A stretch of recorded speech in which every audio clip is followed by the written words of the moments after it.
안녕하세요. 가장 가까운 눈 선생 이수아이 안과 박진영 원장입니다.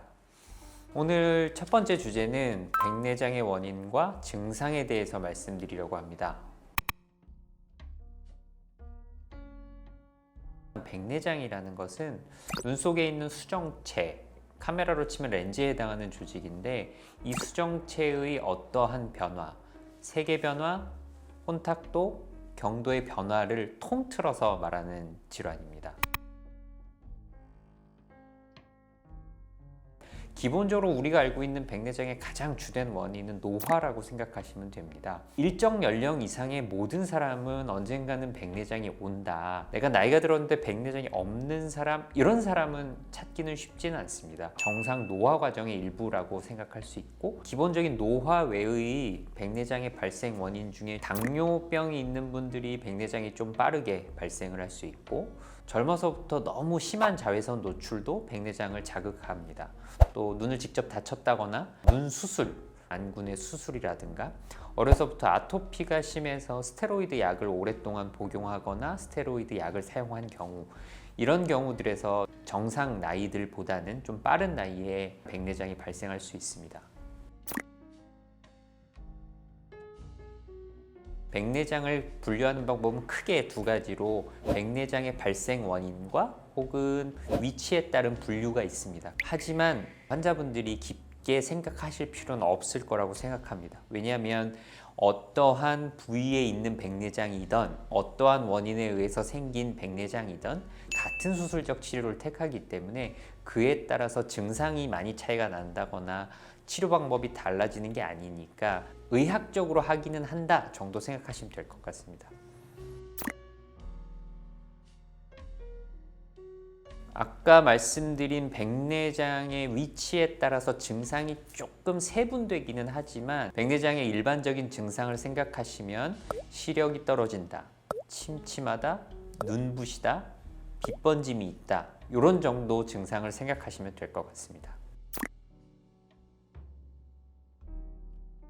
당연히 있다고 말씀드릴 것 같습니다. 그런데 그 확률은 어느 정도 되느냐가 사실은 중요한 문제고, 그런 일들이 발생하게 되는 이유는 어떤 것들이 있느냐라는 좀 관점에서 생각해 보실 필요가 있을 것 같은데요. 백내장 수술 후에 실명까지 이르게 되는 부작용을 몇 가지 꼽으라면, 수술 중에 각막 내피가 망가져서 생기는 수포성 각막병증, 자극이 발생해서 망막박리가 발생하거나 백내장 수술 후 안내염, 이런 것들이 크게 실명이 발생할 수 있는 원인이라고 생각할 수 있는데요. 수포성 각막병증이라든가 망막박리 같은 경우는 사실은 숙련된 술자에 의해서 시행된 수술에서는 발생하기가 어려운 부작용입니다. 의료진을 잘 선택하신다면 쉽게 발생하기는 어려운 부작용이라고 생각하셔도 좋을 것 같고요. 근데 사실은 수술을 잘 하고 말고와 상관없이 발생할 수 있는 부작용이 안내염입니다. 수술 후 감염이라고 생각하시면 되는데, 수술 후 감염의 발생 원인은 너무 다양하고 우리도 예측할 수 없는 부분이 많아서 술자의 수술이 아무 문제가 없어도 발생할 수는 있습니다. 그러면 실제로 어느 정도 확률에서 안내염이 발생을 하느냐, 유병률은 0.02%에서 0.1% 정도로 연구마다 다르게 보고가 되고 있긴 한데, 안내염이 발생하면 모두 실명하느냐, 그렇진 않습니다.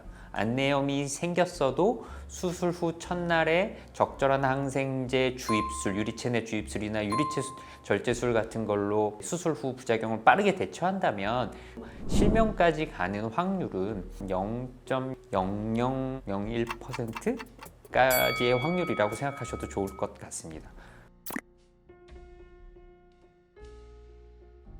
백내장으로 인해서 급성 녹내장이 생길 수 있습니다. 과거에는 흔했던 일이 맞습니다.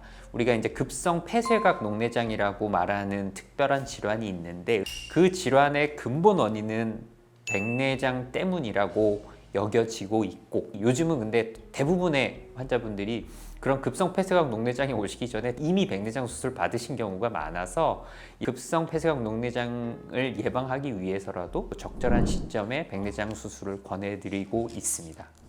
이번에는 백내장의 원인과 증상에 대해서 말씀드렸습니다. 혹시 추가 질문이나 궁금하신 점이 있으시다면 댓글에 문의 남겨주십시오.